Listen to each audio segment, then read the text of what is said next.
네, 우리 다 함께 일어나신 그대로 그 모습 그대로 하나님 말씀 봉독합니다. 마가복음 15장 1절에서 15절까지의 말씀입니다. 마가복음 15장 1절에서 15절까지의 말씀. 새벽에 곧 대제사장들이 장로들과 율법학자들과 더불어 회의를 열었는데 그것은 전체 의회였다. 그들은 예수를 결박하고 끌고 가서 빌라도에게 넘겨주었다. 그래서 빌라도가 예수께 물었다. 당신이 유대인의 왕이요? 그러자 예수께서 빌라도에게 대답하셨다. 당신이 그렇게 말하였소. 대제사장들은 여러 가지로 예수를 고발하였다. 빌라도는 다시 예수께 물었다. 당신은 아무 답변도 하지 않소. 사람들이 얼마나 여러 가지로 당신을 고발하는지 보시오. 그러나 예수께서는 더 이상 아무 대답도 하지 않으셨다. 그래서 빌라도는 이상하게 여겼다. 그런데 빌라도는 명절 때마다 사람들이 요구하는 죄수 하나를 놓아주곤 하였다. 그런데 폭동 때에 살인을 한 폭도들과 함께 바라바라고 하는 사람이 갇혀 있었다. 그래서 무리가 올라가서 자기들에게 해주던 관례대로 해달라고 빌라도에게 청하였다. 빌라도가 말하였다. 여러분은 내가 그 유대인의 왕을 여러분에게 놓아주기를 바라는 거요. 그는 대제사장들이 예수를 시기하여 넘겨주었음을 알았던 것이다. 그러나 대제사장들은 무리를 선동하여 차라리 바라바를 놓아달라고 청하게 하였다. 빌라도는 다시 그들에게 말하였다. 그러면 당신들은 유대인의 왕이라고 하는 그 사람을 나더러 어떻게 하라는 거요? 그들이 다시 소리를 질렀다. 십자가에 못 박으시오.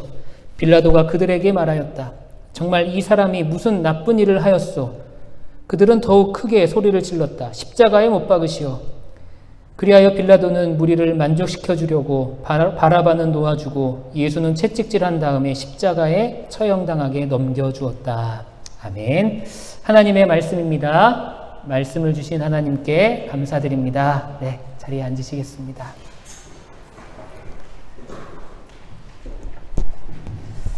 한 주 동안 잘 지내셨나요? 네. 오늘은 우리가 이렇게 그레이트홀에서, 본당이 아닌 그레이트홀에서 예배를 드리게 되었습니다. 참 안타까운 것 같아요. 제가 이 공간에 올 때마다 참 안타까운 건 이렇게 아름다운 공간인데 좀 방치되어 있는 것 같은 그런 느낌을 좀 받습니다. 그래서 사실은 제가 어저께 와서 청소도 좀 하고 좀 깨끗하게 좀 예배를 드리고 싶었는데 좀 도저히 할 수 없는 부분들이 많았어요. 뭐 뒤에 이렇게 막 이쪽 방치되어 있고 뭐 제가 이거 제 마음대로 뭐 또 저희가 버릴 수도 없고 막 이래서 제 생각 같으면 제 마음 같으면 여기 있는 거 싹 버리고 싶거든요. 그냥 다 버리고 그냥 깨끗하게 예배 드리고 싶은데 여기가 이제 우리가 주인 되는 공간은 아니니까 그렇게 할 수 없어서. 근데 이 아름다운 공간이 참 이렇게 방치되어 있는 것 같아서 참 마음이 아픕니다. 그렇지만 우리가 이곳에서 예배할 때 우리가 마음을 들여서 하나님을 온전히 예배할 수 있게 되기를 바라고 공간이 좀 이렇게 누추해도 하나님께서는 우리의 마음을 받으실 줄 믿습니다. 여러분들 그리고 좀 자리가 불편하시죠? 의자도 좀 쿠션도 없는 철제 의자에 지금 앉아 계시는데 제가 한 가지 기억이 나요. 저는 한국에 있을 때 교회 탐방을 좀 많이 다녔거든요. 제가 이제 교회 행정을 담당하던 목사라 다른 교회는 어떻게 예배드리고 또 다른 교회는 어떻게 되어 있는지 이제 교회 탐방을 많이 다녔습니다. 그래서 막 오래된 교회부터 최근에 생겨나는 교회, 최근에 뭐 지어진 교회, 막 여러 교회를 많이 탐방했었는데 한국에 가장 오래된 교회들이 몇 교회가 있어요.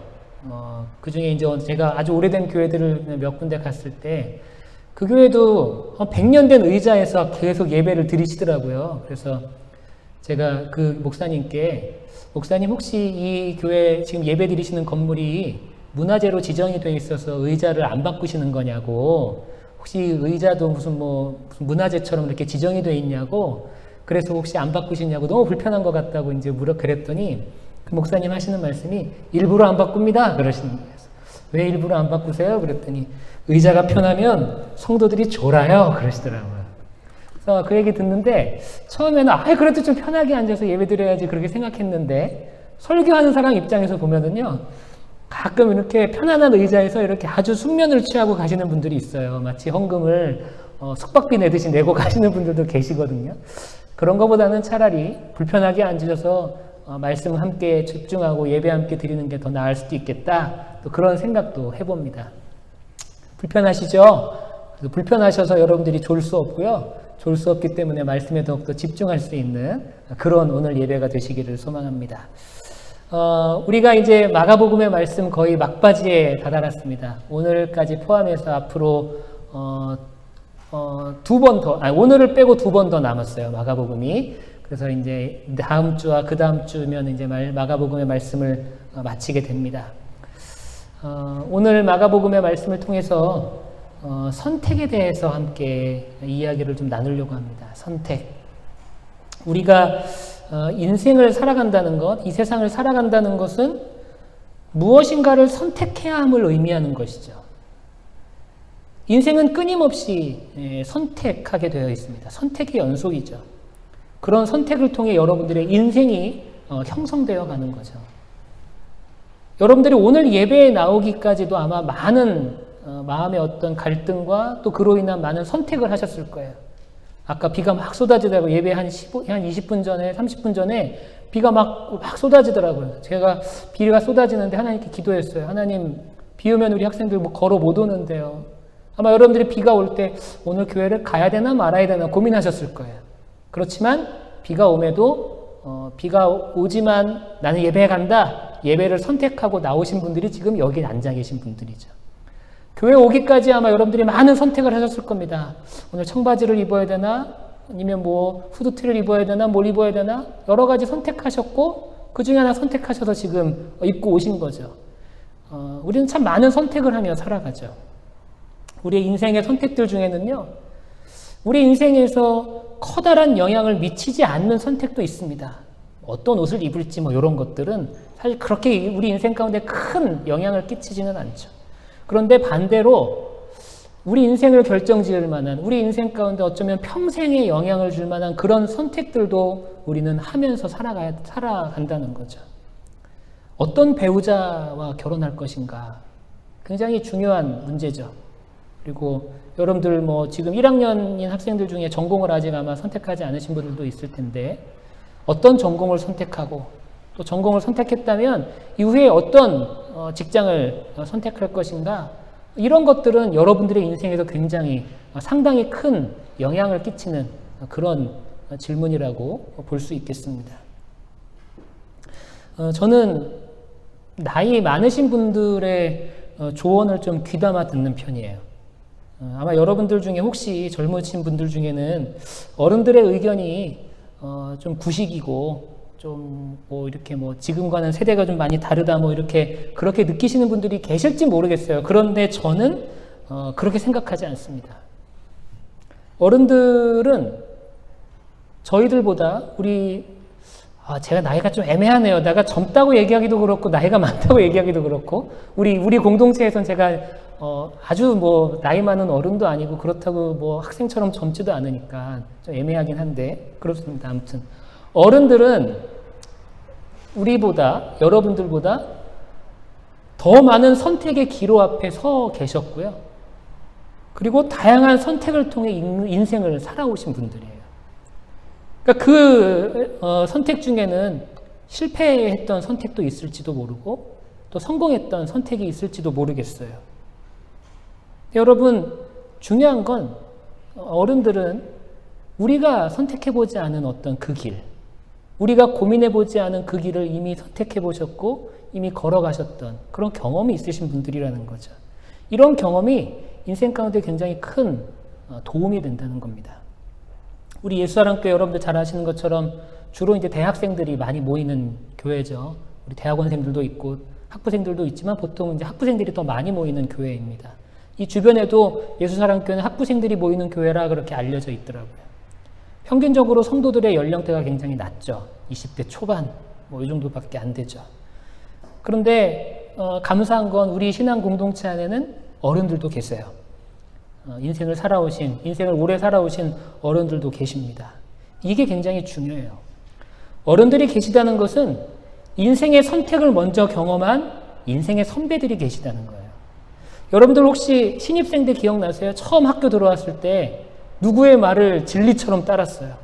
3, 4학년 선배들의 말을 막 다 듣지 않았어요? 막 그 수업 어렵다 그러면 괜히 그냥 수업 막 빼고 그 수업 좋다 그러면 막 선배들이 좋다 그러면 다 그 수업 듣고 그러지 않았습니까? 처음에 왔을 때는 3, 4학년 선배들의 말이 그 말을 굉장히 귀담아 들었다고요. 마찬가지로 우리 예수사랑교회 안에 이 학생들과 어른들의 관계가 그런 관계가 됐으면 좋겠어요. 인생의 조언도 해줄 수 있고 여러분들의 선택에 도움을 줄 만한 그런 조언들도 함께 나눌 수 있는 그런 신앙의 공동체를 우리가 만들어가면 좋을 것 같습니다. 어찌됐든 인생에서 선택이라는 게 굉장히 중요한데 오늘 본문에는요, 역사상 가장 그릇된 선택을 한 인물이 등장을 하죠. 역사상 가장 잘못된 선택을 했던 인물이 등장을 합니다. 그는 바로 본디오 빌라도라는 인물이에요. 빌라도는 이 로마가 유대를 통치할 때 로마에서 파견한 로마에서 유대 땅을 통치하기 위해 파견한, 쉽게 말하면 총독이긴 한데 왕은 아니지만 로마의 권위를 힘입고 유대 땅을 다스렸던 그런 사람이에요. 그가 결국에는 예수님을 내주는 결정을 하게 되죠. 예수님을 십자가에 못 박는 결정을 하게 됩니다. 그래서 그의 이런 선택을 통해서 우리가 늘 고백하는 게 뭐냐면 사도신경에 보면 이런 문구가 있죠. 본디오 빌라도에게 고난을 받으사.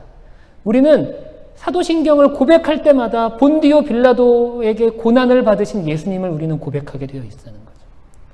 그러니까 이 빌라도는요, 옳지 못한 선택, 옳지 못한 결정, 잘못된 선택을 한 아주 대표적인 인물로서 이 역사상 가장 많이 고백된 그런 인물이라는 겁니다. 그런데 여러분, 우리는 역설적으로 이 빌라도의 잘못된 선택을 통해서 우리의 인생에 대한 교훈을 얻을 수 있다는 거예요. 특별히 우리가 어떤 선택을 하며 살아가야 되는지에 대한 교훈을 얻을 수 있게 된다는 겁니다. 자, 그렇다면 빌라도의 선택은 어떤 선택이었을까? 빌라도의 선택은요, 첫 번째로는 군중심리에 입각한 선택이었다는 거예요. 군중심리에 입각한 선택. 오늘 본문의 마지막 절 15절에 보면 그렇게 기록이 되어 있습니다. 여러분들 혹시 그 유인물에 보시면 될 것 같아요. 15절. 그리하여 빌라도는 무리를 만족시켜 주려고 바라바는 놓아주고 예수는 채찍질한 다음에 십자가에 처형당하게 넘겨주었다. 빌라도의 선택의 중요한 배경이 기록되어 있죠. 그것은 바로 무리를 만족시켜 주려고.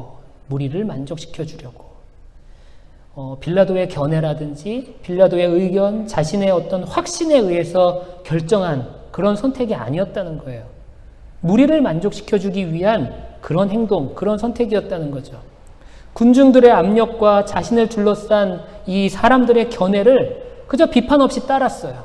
비판 없이 따랐고 결국에는 자신의 확신과는 반대되는 결정을 하게 되죠.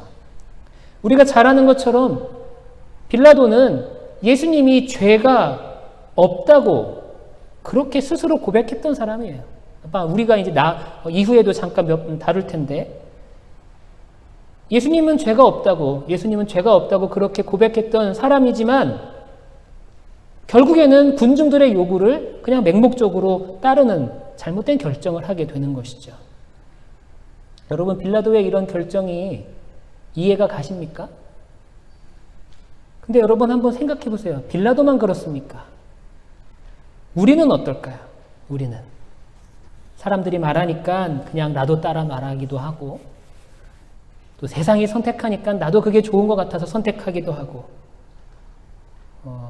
세상이 보여주는 것을 그냥 비판 없이 맹목적으로 우리가 추종하는 일이 없는지 한번 우리 스스로를 한번 생각해 볼 필요가 있어요.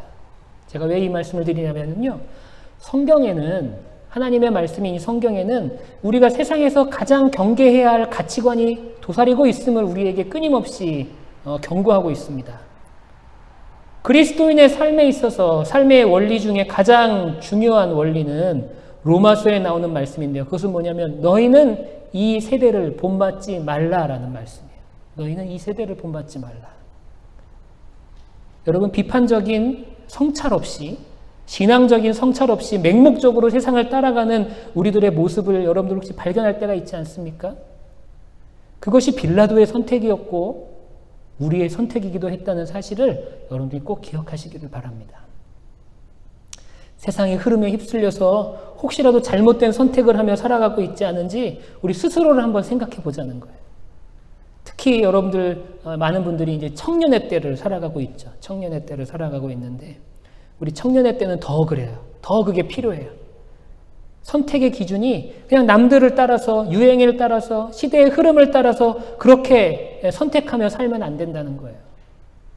확실한 내 기준이 있어야 되고, 확실한 나의 가치 판단이 있어야 되고, 내가 정한 확실한 기준이 있어야 된다는 거예요. 그리고 그 기준이 무엇이 되어야 합니까? 그 기준이 바로 철저하게 하나님 말씀 따라, 그리고 하나님에 대한 신앙에 따라 철저한 기준을 두고 우리가 선택하며 살아가야 한다는 것이죠. 지금은 너무 식상한 표현이 되었는데, 이 표현이 처음 나왔을 때 참 많은 사람들에게 회자되었던 그런 표현이 있어요. 혹시 여러분들 다 아시는지 모르겠어요. 모두가 예스 할 때 노 할 수 있는 사람이 되어야 된다. 뭐 이런 광고 카피가 있었습니다.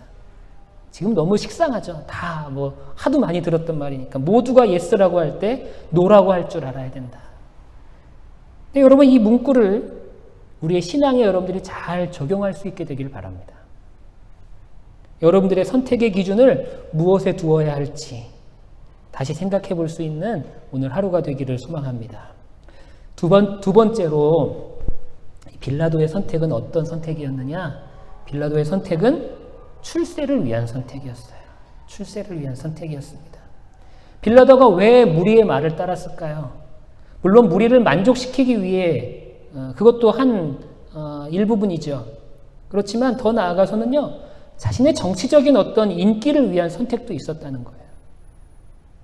그리고 그 인기와 함께 폭동이 일어나지 않게 하려는 어떤 안전함, 그리고 자기를 지키고 자신에게 이익이 되기 위해서 그런 선택을 했다는 것이죠. 그가 선택한 가장 중요한 이유 중에 하나는 바로 자신의 출세를 위해서, 자신의 성공을 위해서 이런 선택을 했다는 겁니다. 여러분, 제가 계속해서 말씀드렸어요. 성경을 온전히 이해하기 위해서는 동일한 사건을 기록한 여러 가지 성경을 다 함께 봐야 된다.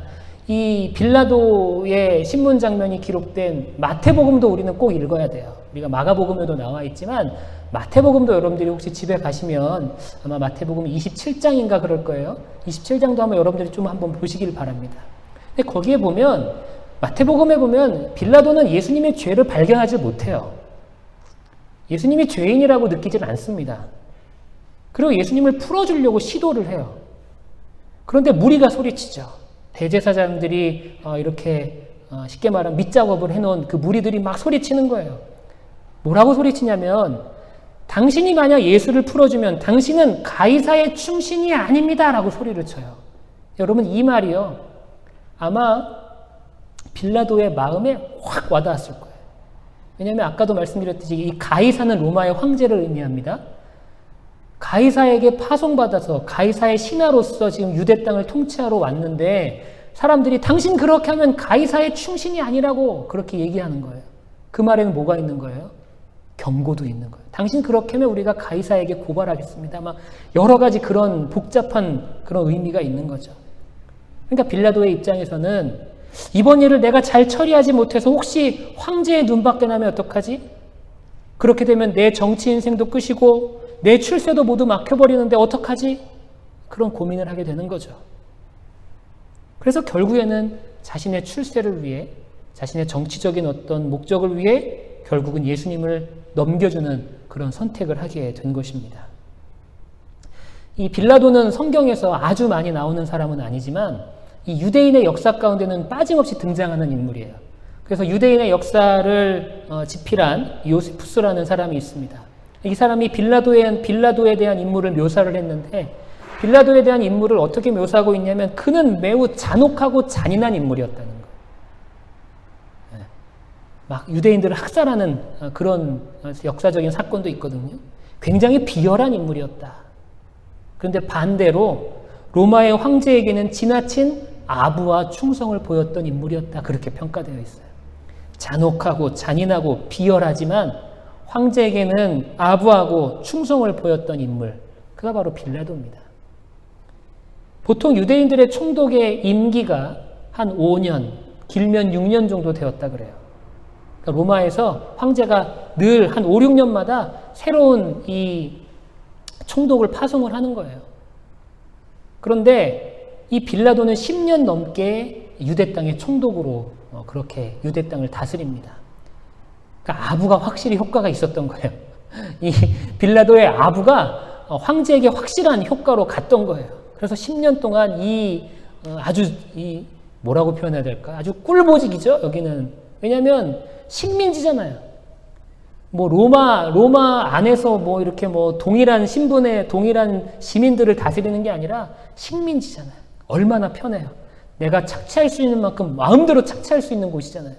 여기서 10년 넘게 부를 착취하고 자신의 정치적인 입지를 막 단단하게 다졌던 인물이 바로 빌라도라는 거죠. 10년 동안 로마 황제에게 충성하고 아부해서. 그래서 빌라도가 잘 될 것 같았어요.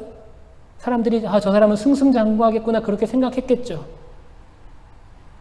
그런데 빌라도의 말년은 굉장히 비참했습니다. 그가 사마리아 학살 사건을 일으켜요. 아까 잔혹한 인물이라 그랬잖아요. 사마리아에 사는 유대인들을 학살합니다. 그런데 그 학살 사건이 로마에게 보고가 돼요. 그래서 로마 정부에서는 이 일을 확실하게 이렇게 뭐가 잘못된 건지 좀 이렇게 알아보기 위해서 이 일을 알아보기 위한 어떤 그런 조치를 취하죠. 그래서 로마 정부에서는 빌라도를 소환합니다. 너 이런 일이 있는데 너 로마 본국으로 와서 설명해라. 그런데 그 소환 명령을 듣고 이 빌라도가 좌절해요. 내 정치 생명이 끝났구나. 그리고 그 자리에서 자결합니다. 결국엔 자살해서 죽어요. 여러분, 출세를 위해 잔혹하게 유대인들을 학살했고 황제에게 아부하고 충성하는 그런 삶을 살았어요. 결국에는 비참한 마지막을 맞이했다는 거죠. 우리가 빌라도와 같은 잘못을 반복하지 않기 위해서는, 우리 또한 빌라도와 같은 잘못을 반복하지 않기 위해서는 출세와 성공의 개념을 재정립할 필요가 있습니다. 무엇이 출세고 무엇이 성공인지에 대한 신앙적인 개념 정립이 여러분들에게 필요하다는 거예요. 아마 이 부분은 제가 언젠가 여러분들과 깊게 한번 이야기를 나눌 계획이 있어요. 결론적으로 말씀드리면 세속적인 성공과 세속적인 출세를 기준으로 우리가 살아가는 것이 아니라 하나님의 소명과 하나님의 사명을 이루는 것을 나의 성공이고 나의 출세로 여기며 살아가야 된다는 거죠. 그게 결론이에요. 쉬운 예를 들게요. 여러분, 지금 아직 여러분 학생이시잖아요. 그렇죠? 학생이시지만 이제 언젠가 졸업하고 이제 직장에 가실 거 아닙니까? 그럼 직장에 가셔서 돈 많이 버십시오. 아니, 목사가 무슨 돈 많이 벌라는 얘기를 하나. 아니, 여러분 돈 많이 버셔야 돼요. 돈 많이 버세요. 여러분 어느 직장에 가시든지 여러분들이 꼭 연봉 상위권에 꼭 랭크 되시기를 바랍니다. 직장에서도 인정받으시고 돈도 많이 버세요. 이왕이면 다른 사람과 비교해서도 많이 버십시오. 많이 버세요. 그러나 돈 많이 버는 것을 성공의 기준으로 삼으면 안 돼요. 그렇게는 살지 마세요. 돈 많이 버는 것을 성공의 기준으로 삼지는 마시고 내가 돈을 많이 벌지만 그 번 돈을 어떻게 사용했는지를 여러분들의 성공의 기준으로 삼을 수 있게 되길 바라요. 웨슬리가 뭐라 그랬냐면 많이 벌어라. 그리고 많이 베풀어라. 그렇게 얘기했거든요. 여러분, 많이 베푸는 삶이 결국에는 성공하는 삶이에요. 내가 가진 물질을 하나님을 위해 얼마나 사용했는지, 하나님의 영광을 위해, 하나님의 나라를 위해 얼마나 사용했는지 그것을 여러분들이 여러분들의 성공의 가치로 삼게 되시기를 바라요. 그러니까 여러분들 많이 버셔야 돼요. 많이 벌어야 하나님을 위해 많이 쓸 수 있어요. 저는 여러분들이 그런 성공하는 삶을 살게 되기를 바랍니다. 좋은 결과를 위한 인생을 살지 마시고요. 그 결과를 이루기 위해 얼마나 양심적으로 노력했는지를 기준으로 삼는 인생을 살아가세요. 여러분, 제가 자신 있게 말씀드릴 수 있는 건 불법한 일로 또 불의한 방법으로 혹시라도 여러분들이 좋은 결과를 얻게 된다면 여러분 그건 절대 성공이 아니라 그건 오히려 저주에 가깝습니다. 아니, 저주예요. 내가 불법하고 불의한 일로 하나님이 기뻐하시지 않는 일로 내가 정말로 세상에서 떵떵거리고 산다? 여러분 그건 저주입니다. 절대 성공이 아니에요. 하나님의 말씀과 뜻을 따라 살기 위해 좋은 결과를 포기했다. 여러분 그것이야말로 가장 아름다운 성공한 삶입니다. 저는 여러분들이 그런 기준, 그런 가치관을 가지고 살아갈 수 있게 되기를 바라요. 아까도 말씀드렸듯이 세상 사람들이 다 원하는 그런 삶을 사는 게 아니라, 누구나 꿈꾸는 그런 삶이 아니라 여러분들만의 신앙의 가치관을 두고 살아갈 수 있는 그런 우리 예수사랑교회 모든 성도님들 되시기를 소망합니다. 세 번째로 빌라도의 선택은요, 양심을 외면한 선택이었습니다. 양심을 외면한 선택이었어요. 14절에 보면 그렇게 기록되어 있죠. 빌라도가 그들에게 말하였다. 정말 이 사람이 무슨 나쁜 일을 하였소? 그러니까 빌라도는요, 예수님에게 죄를 발견하지 못한 거예요. 이 사람 무슨 잘못했는지 모르겠다는 거예요. 빌라도의 양심은요, 예수님의 무지함을 계속 증거하고 있어요. 그는 또 유대 종교 지도자들에게, 그는 유대 종교자들이 왜 예수님을 자기에게 넘겼는지조차도 그 이유를 알고 있었더라고요. 10절에 보면 그렇게 기록되어 있어요. 그는 대제사장들이 예수를 시기하여 넘겨주었음을 알았던 것이다. 시기했다, 질투했다는 거잖아요. 대제사장들은 종교적인 아주 거물들인데 예수로 인해서 자신들의 입지가 좁아지고 사람들이 또 군중들이 자신을 따르지 않으니까 그것 때문에 시기하고 질투했던 거예요. 그래서 예수를 잡아 넘긴 거죠. 그 질투와 시기를 빌라도는 알고 있었다는 거예요. 심지어 빌라도는요, 그 27장에 보면, 마태복음 27장에 보면 굉장히 신비로운 경험을 합니다. 그러니까 빌라도가 경험한 건 아니고 빌라도의 아내가 꿈을 꿔요. 꿈을 꾸는데 예수님에 대한 꿈을 꾸는 거예요. 빌라도의 아내가 그 꿈을 꾸고 나서 굉장히 마음이 불안한 거예요. 그래서 빌라도에게 지금으로 따지면 메모를 남겼든지 아니면 텍스트를 보냈든지, 지금으로 따지면 그런 건데, 빌라도에게 뭐라고 이야기를 하냐면, 마태복음 27장 19절의 말씀이, 제가 읽어드릴게요. 빌라도가 재판석에 앉아있을 때 그의 아내가 사람을 보내 말을 전하였다. 당신은 그 옳은 사람 때문에, 그 옳은 사람에게 아무 관여도 하지 마세요. 지난밤 꿈에 내가 그 사람 때문에 몹시 괴로웠어요. 아내의 메모였어요. 빌라도의 아내의 꿈에 대한 이야기까지 빌라도는 들었어요. 그러니까 여러분 한번 종합적으로 생각을 해보세요. 빌라도는 예수님이 왜 잡혀왔는지도 알고, 예수님이 죄가 없는 것도 알아요. 그리고 자기 아내가 꿈을 통해서 그런 메시지를 받았어요. 너무나 신비로운 경험까지 했어요. 여러분, 이런 상황에서 어떻게 예수를 넘겨주는 선택을 할 수 있었겠어요? 그런데 빌라도는 예수를 넘겨줘요. 자신의 양심에 그런 모든 것들을 다 포기하고 그냥 양심을 거절하고 양심을 외면하고 그렇게 선택을 하죠. 여러분, 양심이 뭡니까? 양심. 도스토예프스키가 이런 얘기를 했죠. 양심은 내 존재의 내면에 들려오는 신의 목소리다. 여러분, 양심은요, 최소한의 우리에게 들려오는 하나님의 메시지입니다. 이러한 양심은 계속해서 빌라도에게 소리쳤어요. 빌라도에게 이것은 불의한 일이라고 이 빌라도의 양심은 계속해서 소리쳤습니다. 그렇지만 빌라도는 그 양심을 외면하죠. 여러분, 한국 문학에 혹시 여러분들이 관심이 있으신 분들은 윤동주 시인을 아마 아실 거예요. 이 윤동주 시인은 이런 시를 썼죠. 원래 이런 시는 좀 이렇게 목소리도 좀 나긋하게 멋있게 읽어야 되는데, 여러분 나중에 한번 여러분들이 좀 나름대로 이 시를 좀 여러분들이 느끼게 되시길 바랍니다. 저는 그냥 읽어드릴게요. 죽는 날까지 하늘을 우러러 한 점 부끄러움이 없기를 잎새에 희는 바람에도 나는 괴로워했다. 별을 노래하는 마음으로 모든 죽어가는 것을 사랑해야지. 그리고 그에게 주어진 길을 걸어가야겠다. 여러분, 일제 말기를 살았던 윤동주 시인, 그리고 그는 굉장히 신실한 크리스찬으로 알려져 있고 굉장한 지성인이었고 모든 고독을 이런 자신의 어떤 신념 때문에 오는 고독을 감당했던 인물로 그렇게 알려져 있죠. 그래서 이 윤동주 시인의 시는 시대를 뛰어넘는 그런 감동이 있습니다. 여러분, 이 시를 우리가 이렇게 한번 곱씹어 보면 하나님이 내게 주신 길, 그 길이 만약에 옳은 길이라면 아무리 그 길이 피곤하고 외롭고 괴로워도, 비록 그것이 내 삶에 고통을 수반한다 하더라도 우리가 마땅히 그 길을 걸어가야 한다. 어떤 그런 신앙의 고백으로 들리지 않으십니까? 저는 여러분들이 이 시를 통해서 그런 신앙의 고백을 발견할 수 있게 되기를 바랍니다. 사랑하는 예수사랑교회 모든 교우님들이 양심을 통해 우리에게 말씀하시는 하나님의 음성을 듣게 되기를 바라요. 양심을 외면하지 마십시오.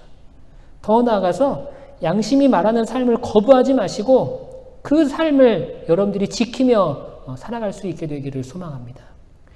여러분, 양심이 타락한다라는 말씀 들어봤나요? 양심은요, 우리가 거부하면 거부할수록 타락하게 되어 있어요. 그래서 여러분들이 혹시 여러분들이 어렸을 때 어떤 처음 잘못했을 때를 한번 여러분들 생각해 보세요. 혹시 여러분들이 처음으로 엄마 지갑에서 돈을 꺼냈을 때 혹시 그런 경험이 있으신 분들은 한번 생각해 보세요. 처음에는 어떻습니까? 막 심장 소리가 들리면서 엄마 돈에서 1,000원, 2,000원, 뭐가 미국이라면 뭐 1불, 10불을 꺼내면서 막 손이 바들바들 떨어요. 그게 왜냐면 양심에서 소리치거든요. 야, 그거 잘못된 거야. 그렇게 하면 안 돼. 근데 이 양심이 타락하면 어떻게 됩니까? 여러 번 하다 보면 어떻게 돼요? 다 자연스럽게 엄마 지갑 그냥 뭐 우리 가족은 다 하나인데 뭐 이러면서 그냥 자연스럽게 꺼내가죠. 예, 그럼 처음엔 1불, 10불, 뭐 1불, 5불 이렇게 꺼내던 거 어느 날 갑자기 막 엄마 지갑에서 100불도 꺼내가고요. 심지어는 막 엄마 체크에다 자기가 사인도 하고요. 막 그런 일들이 벌어지기도 하는 거죠. 양심이 타락하면 그렇게 돼요. 그러니까 여러분, 양심이 타락하지 않는 삶을 살기 위해선 나에게 외치는 양심의 목소리를 계속해서 들으며 살아야 합니다. 그 메시지를 우리가 묵인하고 무시하기 시작하면 우리의 양심은 걷잡을 수 없게 계속 타락해 간다는 거예요.